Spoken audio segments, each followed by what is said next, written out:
चौधरी परवेज इलाही को medical checkup के बाद जेल मुंतकिल कर दिया गया। साबिक वजीर आला पंजाब चौधरी परवेज इलाही को जेल में दिल में तकलीफ होने पर चेकअप के लिए पंजाब इंस्टीट्यूट ऑफ कार्डियोलॉजी लाया गया।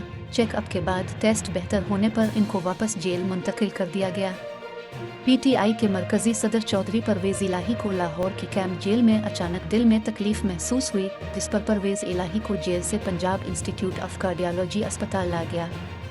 परवेज इलाही की अहलिया परवेज इलाही की बहन इत्तला मिलने पर से मुलाकात के लिए अस्पताल आए। पुलिस की जानिब से इनको परवेज इलाही से न मिलने दिया गया। परवेज अलाउ तकरीबन 3.5 घंटे अस्पताल में व्हील चेयर पर बैठे रहे। इनकी ईसीजी और इकोकार्डियो की गई। ज़राए के मुताबिक परवेज इलाही के टेस्ट नॉर्मल आए, जिसके बाद इनको दोबारा कैंप जेल मुंतकिल कर दिया गया।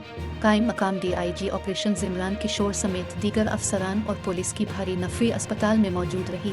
परवेज इलाही को सख्त सिक्योरिटी हिसार में अस्पताल से जेल ले जाया गया।